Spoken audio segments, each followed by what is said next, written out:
अस्सलाम वालेकुम स्टूडेंट्स। आज का टॉपिक है हमारा properties of a good building stone.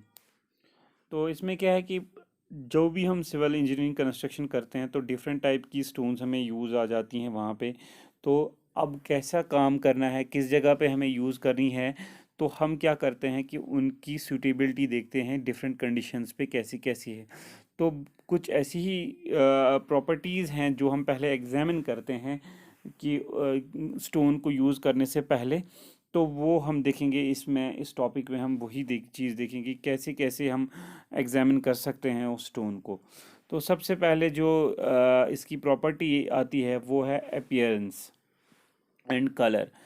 Appearance में क्या है बेसिकली कि जो भी स्टोन हम कहीं पे भी लगाएंगे, जैसे कि हमें फेस वर्क में चाहिए स्टोन वर्क, तो हम क्या करते हैं काम वहाँ पे अक्सर हम डिसेंट टाइप की ही स्टोन लगाएंगे। प्रेफर वही करते हैं कि वो एक यूनिफॉर्म कलर की हो, जो कि बहुत देर तक उस पे वो कलर टिके, जो कि बहुत देर तक मतलब उसमें कोई डिटोरेशन ना हो। तो हम क्या काम करते हैं, लाइट कलर्ड वाली स्टोन ही हम प्रेफर करते हैं as compare to dark coloured stone से। ठीक है। तो इसीलिए ताकि हम ये भी देखते हैं कि वेरियस जो है अटैक्स ना आ जाए, वे जैसे कि वेदरिंग एजेंट्स होते हैं हमारे पास, वो ना हमारे इस पे स्टोन पे आ जाए जिनसे उस पे इफेक्ट होता है। तो एक अच्छी खासी बिल्डिंग स्टोन वो हम यूज़ करेंगे जो अच्छी कलर की हो, और उसमें कोई क्ले होल्स ना हो या कोई स्पॉट ना हो या कुछ डिफरेंट से कलर्स भी ना हो, क्योंकि एक जैसी अपीयरेंस नहीं आ सकती है फिर। तो इसलिए हम वो चीज़ कर सकते हैं। तो बेसिकली देखा गया है, अगर स्टोन में आयरन ऑक्साइड होगा तो उसकी वजह से है जो हमारी स्टोन क्या हो सकती है, डिसफिगर हो जाएगी। तो वो भी चीज़ भी हम इस चीज़ में देख लेते हैं कि तब जाके हम अपनी स्टोन चूज़ करते हैं कि भाई हमारे लिए कौन सी बेस्ट है। तो ये था appearance and colour. Next is strength. उसके बाद आती है भाई बात स्ट्रेंथ की, कि भाई अगर हमने कोई स्टोन अगर लगानी भी है, भाई ये कितनी स्ट्रेंथ की है। तो देखा गया है कि स्टोन को जो है बेसिकली क्या है, एज ए कंप्रेशन मेंबर ही है ये, यूज़ करते हैं। तो इसमें क्या होनी चाहिए, सफिशिएंट स्ट्रेंथ होनी चाहिए, ताकि वो एक अच्छी खासी मतलब डिग्री ऑफ स्ट्रेंथ को रजिस्ट करें। तो इसलिए हम क्या करते हैं, इसमें हम टेस्ट भी कर सकते हैं, जैसे कि क्रशिंग स्ट्रेंथ टेस्ट होते हैं हमारे पास स्टोन्स के लिए। तो हम देखते हैं भाई क्रशिंग करके कि उसे स्टोन कितनी बियर करती है भाई स्ट्रेंथ। तो उस टाइम पे हम देखते हैं, अगर हमारे पास कोई स्टोन है उसकी स्ट्रेंथ देखनी है, तो वो कम तकरीबन तकरीबन 100 न्यूटन पर एमएम स्क्वायर से ज़्यादा ही होनी चाहिए। तो वो अच्छी स्टोन कहलाई जाएगी। अगर देखा जाए इग्निशियस स्टोन जो है, जो कि उसकी स्ट्रेंथ अगर उसकी स्ट्रेंथ 100 के करीब ही होती है न्यूटन पर एमएम स्क्वायर, तो वो हम अच्छी स्ट्रेंथ मानते हैं कि अगर बिल्डिंग कंस्ट्रक्शन के लिए हम कहीं पे भी यूज़ करते हैं। इसी तरह से अगर मेटामॉर्फिक स्टोन्स की देखा जाए तो वो भी उसी रेंज में हमें स्ट्रेंथ देते हैं, एज़ कम्पेयर टू अगर बात करते हैं सेडिमेंट्री रॉक्स की, जिनकी बेसिकली लो स्ट्रेंथ होती है। तो ठीक है, इसी तरह से हम अपने कंस्ट्रक्शन वर्क के काम के हिसाब से देखते हैं कि भाई कहाँ पे हमें ज़्यादा स्ट्रेंथ चाहिए, तो उस टाइप का हम स्टोन यूटिलाइज वहाँ पे कर देंगे। तो बात है अब वेट की। तो वेट तो क्या है कि इसमें क्या है कि अगर एक अच्छी खासी स्टोन है तो ऑब्वियस बात है कि जितना ज़्यादा वेट होगा तो उतनी ज़्यादा कंप्रेसिव फोर्सेस भी उस पर अच्छे खासे आएंगे। तो वो बेसिकली क्या है, इसमें जो ग्रेन्स होते हैं वो कम्पैक्ट भी होते हैं, तो हमें वेट भी थोड़ा ज़्यादा पोरसिटी उसमें नहीं होगी। तो उसकी वजह से हमें फिर वेट भी ज़्यादा आता है। तो हमारे पास बेसिकली उस स्टोन में क्या होता है, कम्पैक्टनेस होता है। तो इसी तरह से हमने देखा है कि अगर एक अच्छी खासी स्टोन है, तो जो भी हम स्टोन यूज़ करते हैं, स्पेसिफिक ग्रेविटी अगर उसकी चेक करेंगे हम स्टोन की, तो वो कम से कम ज़्यादा से ज़्यादा 2.7 होनी ही होनी चाहिए। ठीक है। तो ग्रेटर देन 2.7 हो तो हम अच्छी खासी स्टोन मानते हैं इसको, तो ताकि कि उनसे कम होगी तो वो सही नहीं होगी हमारे लिए। ठीक है। तो फिर वही स्टोन्स जिनकी जैसे कि ये हमने देखी स्पेसिफिक ग्रेविटी, तो हम क्या करते हैं, अगर वो कम्पैक्ट भी होगी और लेस पोरस भी होगी, तो उन्हीं स्टोन्स को हम वगैरह फॉर एग्जांपल डैम्स में या वियर्स या रिटेनिंग वॉल्स जो भी है हमें हमारे पास, हम उनमें यूज़ करते हैं। और जिनकी थोड़ी कम हो सकती है उनको हम अलग डिफरेंट यूज़ कर सकते हैं, जैसे रूफ कवरिंग के लिए है, डोम्स बनाने के लिए है। तो ऐसे ऐसे काम के लिए हम इनको अलग अलग यूटिलाइज कर लेते हैं अपने स्टोन्स को। नेक्स्ट बात करते हैं हम हार्डनेस एंड टफनेस। तो कुछ स्टोन्स ऐसी होती है जो बहुत हार्ड होती हैं, या जिसे हम कह सकते हैं बहुत टफ है। तो बेसिकली क्या है कि हमें वही चीज़ देखनी है, हार्डनेस और टफनेस कैसे। हम क्या कर सकते हैं कि अगर हमारे पास एक स्टोन है वो अच्छी खासी टफ है और वियर एंड टियर को बर्दाश्त कर पा रही है, तो वो हम स्टोन जो है वो हम रोड वर्क्स में काम करने के लिए यूज़ करते हैं। तो इसी तरह से अगर हमने उसकी हार्डनेस अगर हमें देखनी है, तो हम स्क्रैच भी अपने फिंगर या थंब से कर सकते हैं स्क्रैचिंग, और टफनेस बाय हैमरिंग से कर सकते हैं। अगर एक किसी स्टोन की वियरिंग रेजिस्टेंस कम से कम 3% हो, या अगर हम कह सकते हैं 3 से ज़्यादा है, मतलब 3 से कम, मतलब 3 तक होनी चाहिए, एंड अगर वहाँ तक होगी तो हम कह सकते हैं कि ये वियरिंग के लिए बहुत अच्छी है, और अगर ज़्यादा हुई तो वो बहुत ही अच्छी कहलाएगी स्टोन। तो ये चीज़ें चेक करते हैं। तो हम जैसे कि हमने अगर देखा कि हार्डनेस में बहुत है, तो हम यूटिलाइज करते हैं कि चलो भाई इसको हम पेमेंट वर्क के लिए काम कर सकते हैं। जहाँ पे हमें रोड बनाने हैं तो वहाँ पे क्या होता है कि हमारा वियर एंड टियर जो है बहुत ज़्यादा होता है, तो उसकी वजह से हम इस तरह की चीज़ें देखती हैं, इस तरह की प्रॉपर्टीज़ चेक करते हैं स्टोन्स में। तो नेक्स्ट बात करते हैं पोरासिटी और एब्जॉर्बिशन की। तो पोरासिटी जो है वो कुछ ही परसेंटेज तक होनी चाहिए, तभी जाके वो सूटेबल है हमारी बिल्डिंग पर्पसेस के लिए। जितनी भी ज़्यादा परसेंटेज ज़्यादा होगी, हमारे पोर्स होंगे उसमें उसमें ज़्यादा वो रेन वाटर एब्जॉर्ब कर सकती है, जिसकी वजह से वो डिटोरेट स्टोन हो सकती है। कम से कम अगर देखा जाए तो 0.6% बाई वेट अगर देखा जाए, इतना एक पानी अगर एब्जॉर्ब भी करती है स्टूडेंट, तो वो गुड स्टोन कहलाएगी। पर अगर उससे ज़्यादा तो वो ऑब्वियसली फिर डिटोरेट भी हो सकती है। तो बेसिकली जो ये वाली 0.6% की जो स्टोन है बाई वेट वाटर एब्जॉर्ब करेगी, ये हम कह सकते हैं कि ये विदस्टैंड कर सकती है जो एटमॉस्फेरिक इफेक्ट्स आ सकते हैं, जैसे कि कोल्ड क्लाइमेट में आ जाएगा तो वाटर एब्जॉर्ब करेगा, और उसमें फिर फ्रीजिंग एंड थॉइंग एक्शन हो सकती है। तो इसीलिए कह रहे हैं कि अगर ज़्यादा पोर्स होंगे तो उसमें ज़्यादा पोरासिटी होगी और एब्जॉर्बिशन ऑफ वाटर ज़्यादा होगा, और जिसकी वजह से वो फिर अगर कोल्ड कंडीशंस में है, फ्रीजिंग एंड थॉइंग एक्शन की वजह से वो ब्रेक डाउन हो सकते हैं। तो वो चीज़ हम देखते हैं पहले ही कि भाई सूटेबल कंडीशंस के हिसाब से भी यहाँ पे कौन सी स्टोन हम यूटिलाइज करेंगे। नेक्स्ट बात करते हैं हम कंपैक्टनेस की। तो एक अच्छी खासी स्टोन तभी कहलाएगी अगर वो पूरी कंपैक्ट है, या उसका क्रिस्टलाइजेशन स्ट्रक्चर है, ठीक है, तो वो हमें विस्टैंड कर सकती है हमारे जो एक्सटर्नल एजेंसीज वाले फोर्सेस हैं, या हम कह सकते हैं जो वेदरिंग एजेंट्स हैं, उनको वो पूरी अच्छी तरह से वो बियर कर पाएगी। तो नेक्स्ट बात करते हैं हम फाइननेस एंड ऑफ ग्रेन्स। तो बेसिकली जो फाइन ग्रेन जो होते हैं वहाँ उस स्टोन में जो मोल्डिंग पर्पस के लिए, कुछ स्टोन्स ऐसी है कि उनमें फाइन ग्रेन होते हैं और हमें वो कुछ मोल्ड करने होते हैं स्टोन्स किसी शेप में या किसी जगह पे। तो सच स्टोन्स जो है वो इजीली ड्रेसड हो जाते हैं, हमें उनकी जो नॉन क्रिस्टलाइन स्ट्रक्चर होती है तो वो डिसइंटीग्रेट हो जाते हैं, जैसे कि नेचुरल एजेंसीज जो भी आ जा सकती हैं, तो वहाँ उनके एक्शन से वो डिसइंटीग्रेट भी वैसे स्टोन्स हो सकते हैं। तो अब बात करते हैं रेजिस्टेंस टू फायर। जो भी हम स्टोन यूज़ कर रहे हैं वो एग्जैक्टली होनी चाहिए कि वो रेजिस्टेंस करे फायर को, क्योंकि अगर हमारी जो स्टोन है वो उस शेप को रिटेन नहीं कर पाई जो उसकी है आफ्टर द फायर, तो फिर वो हमें प्रॉब्लमेटिक्स हमारे स्ट्रक्चर में भी आ सकती है। जैसे कि लाइमस्टोन को देखा जाए तो वो एटलीस्ट 800 डिग्री सेल्सियस तक वो बियर कर पाती है। तो इसी तरह से जो सैंडस्टोन जो है वो भी रेजिस्ट करती है फायर को बेटर वे में। इसी तरह से अगर हम देखा जाए तो हमारे पास जो आर्गिलिशियस स्टोन्स होते हैं वो उनकी पुअर स्ट्रेंथ होती है, पर उनमें फायर रेजिस्टेंस कैपेसिटी बहुत ज़्यादा होती है। अब है करते हैं बात अब ड्यूरेबिलिटी। स्टोन्स की ड्यूरेबिलिटी क्या होनी चाहिए। बेसिकली स्टोन्स की ड्यूरेबिलिटी भी डिपेंड करती है उनकी जो नेचुरल फॉर्मिंग होती है, जैसे कि उनके नेचुरल बेड्स जो होते हैं वो किस डायरेक्शन में हो। तो अक्सर देखा गया है जो स्टोन जो होती है उसकी नेचुरल बेड जो है उसको perpendicular to the direction of pressure और ड्यूरेबल हो सकते हैं वो।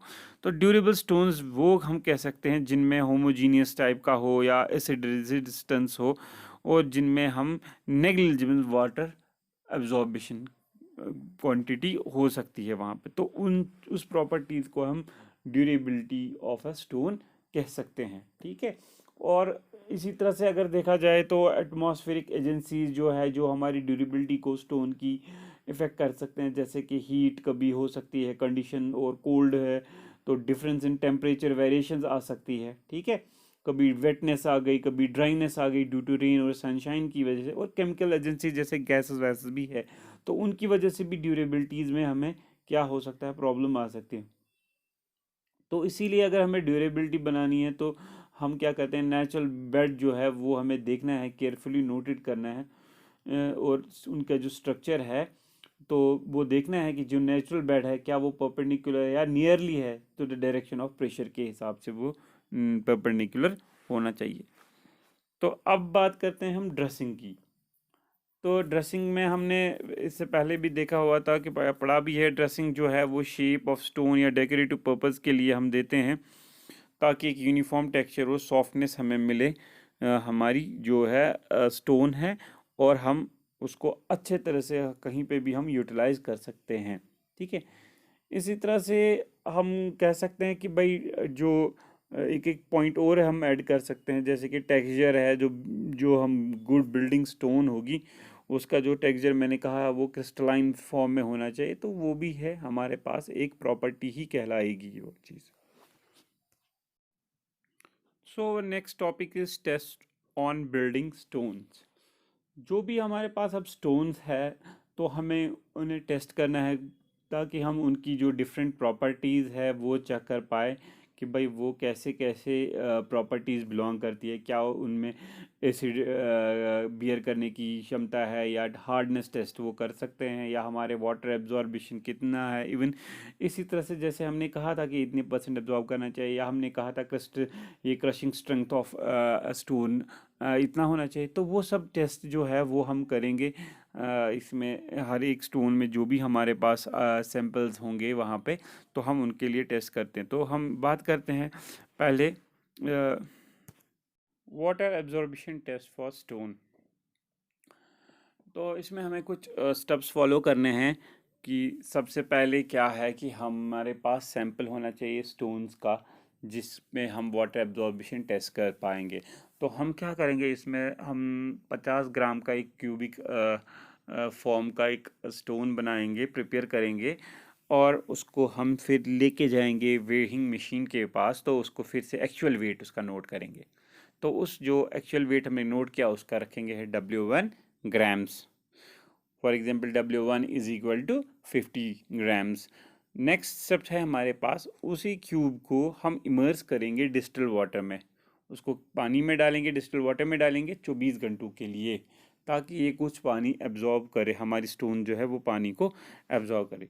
तो उसके बाद हमने पानी में डालने के बाद 24 घंटे के बाद उसी क्यूबिक स्टोन को हमें बाहर करना है पानी से, और ऑब्वियस सी बात है उसकी जो सरफेस होगी उस पर पानी लगा होगा, तो हमें एक डैम्प क्लॉथ लेना है जिससे हम उसको स्टोन को हर तरह से पोंछेंगे और उसकी जो है समझो सरफेस ड्राई कर देंगे। उसके बाद हम फिर उसको वेइंग मशीन पे लेके जाएंगे और दोबारा इसका वेट करेंगे, जो कि हम नोट करेंगे इसका wait W3 grams, sorry W2 grams, यहाँ पे W2 ग्राम्स है, तो बाई मिस्टेक यहाँ पे W3 और W4 है तो इसको इग्नोर करिएगा। तो नेक्स्ट है हमारा उसी क्यूब को हम क्या करेंगे, सस्पेंड करेंगे फ्रीली इन वाटर, और फिर उसका वेट जो है रिकॉर्ड करेंगे फिर से। जो ही हमने इसका रिकॉर्ड किया, let this wait B W3। तो इधर क्या है कि यहाँ है cube is suspended freely in water and its weight is recorded, let this be W3। यहाँ पे W3 ग्राम्स है, ठीक है। मिस प्रिंट की वजह से यहाँ पे W3 नहीं आया हुआ है, तो यहाँ पे W3 ग्राम्स है। तो फिर जो है वही चीज़ वाटर जो वहाँ पे है और क्यूब जिसमें है वो क्यूब भी है उसमें, तो उसको हम क्या करेंगे, उस पानी और क्यूब को बॉईल करेंगे 5 घंटे तक। 5 घंटे तक उस पानी और क्यूब को बॉईल करते जाएंगे। जो ही 5 घंटे हो जाएंगे तो हम उस क्यूब को रिमूव कर देंगे और फिर से दोबारा, ऑब्वियस बात है उसकी सरफेस पे पानी लगा होगा, तो उसको हम वाइप ऑफ करेंगे डैम्प क्लॉथ से और फिर वेट मशीन पे लेके जाएंगे और उसको रिकॉर्ड करेंगे उसका wait. Let it be W4। तो यहाँ पे क्या है, यहाँ पे हमारा W4 ग्राम्स का वेट आएगा। तो फ्रॉम द अबव ऑब्जर्वेशंस, जो भी हमने अबव ऑब्जर्वेशंस की, हमने बेसिकली 4 वेट निकालनी, W1, W2, W3 and W4 values जो हमारे पास आए हैं। तो अब on the basis of that following properties of stones are obtain. तो उन्हीं वेट्स की वजह से जो हमें अब डाटा मिला है हमें पास, तो हम उन्हीं डाटा को फॉर्मूलाज में डाल देंगे तो हमें कुछ प्रॉपर्टीज़ मिलेगी स्टोन की जो कि हम ऑब्टेन कर पाएंगे। जैसे कि number 1 is percentage absorption by weight after 24 hours. 24 घंटे के बाद भाई कितना परसेंटेज ऑफ वेट हमें मिला पानी का जो कि एब्जॉर्ब किया था स्टोन ने। तो W2 वेट हमें निकल गया है जब हमने उसको पानी में डालने के बाद निकाला था। W2 पहले ही वेट किया हुआ था, divided by W1 into 100 is equal to percentage of water absorption by stone. तो ये पहला था। नेक्स्ट इसी में है percentage absorption by volume after 24 hours. 24 घंटे के बाद कैसे वो उसमें हमने वाटर ये देखा भाई कितना उसमें वॉल्यूम बाय वॉल्यूम कितना आया हुआ है। तो क्या है, W2 minus W1 divided by W2 minus W3। W2 हमारे पहले में, W माइनस B वहाँ पे था, W2 को माइनस करेंगे W3। W3 कौन सा वेट है, वही जो वेट हमने रिकॉर्ड किया था जब हमने उसको क्यूब को सस्पेंड फ्रीली किया हुआ था वाटर में। तो जब वो करेंगे उसको मल्टीप्लाई बाय 100 करके हमें परसेंटेज निकल जाएगी एब्जॉर्बिशन बाय वॉल्यूम।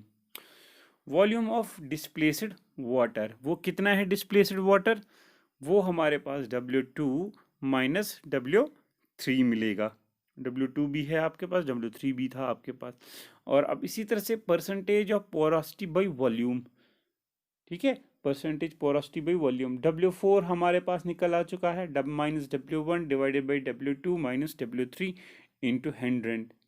तो हमारे पास निकल आएगा परसेंटेज पोरोसिटी।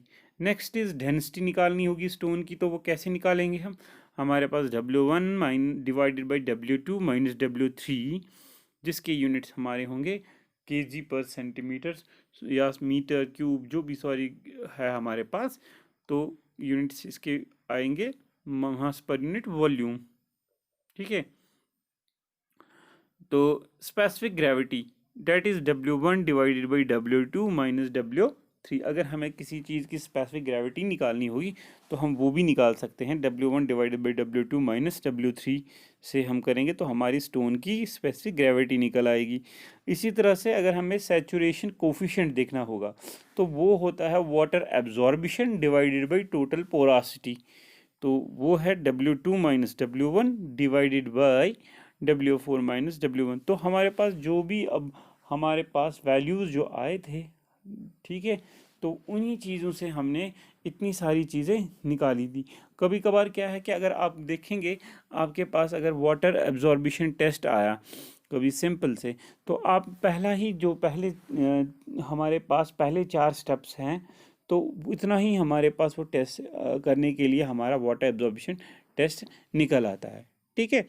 तो इसी तरह से हमारा अगर टेस्ट सैंपल, अगर हमने कभी कभार हम ऐसे भी टेस्ट सैंपल कर लेते हैं कि हमने 1 kg सैंपल निकाल लिया हमारे रिप्रेजेंटेटिव स्टोन का, ठीक है, जो भी हमें उसको क्रश कर लिया हमने 1 किलो सैंपल को, तो फिर उसको पास कर लिया हमने IS 20 mm सीव से।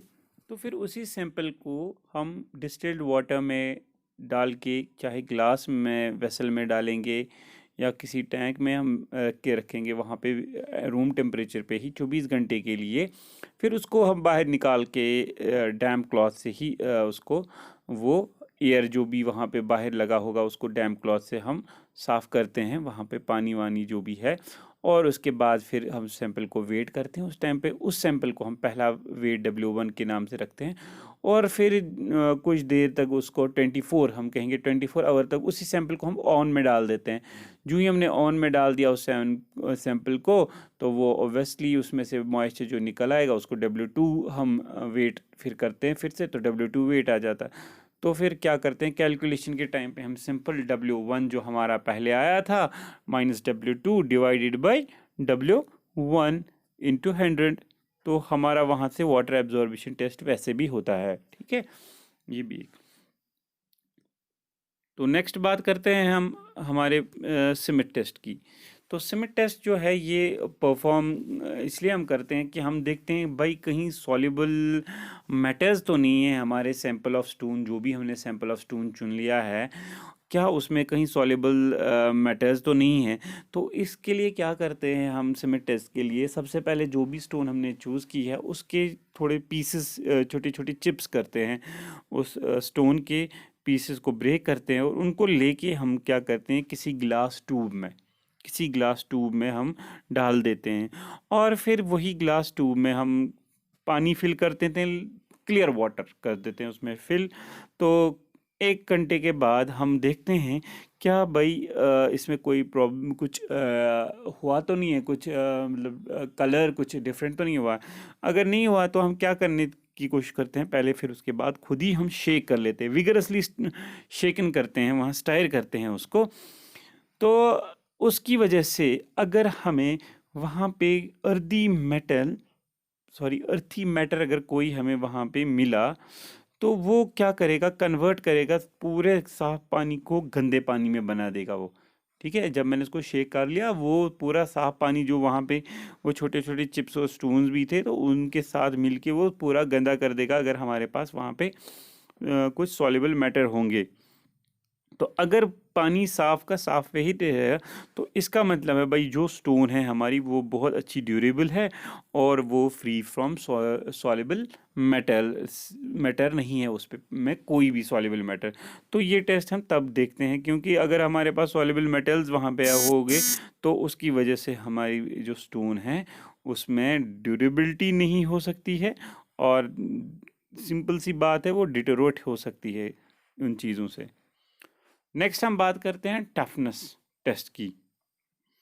तो टफनेस टेस्ट जो है ये एक सिंपल ही है, एक फील्ड टेस्ट भी कह सकते हैं इस टफनेस टेस्ट को भी।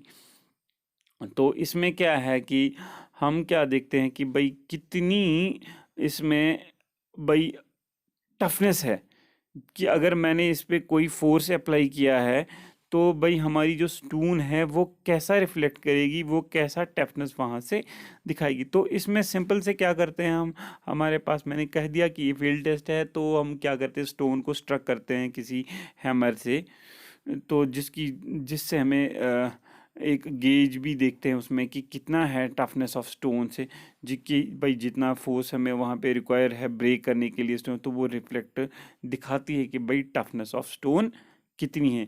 ये कुछ टेस्ट हैं जो कि हम ऐसे ही फील्ड टेस्ट में भी कर सकते थे।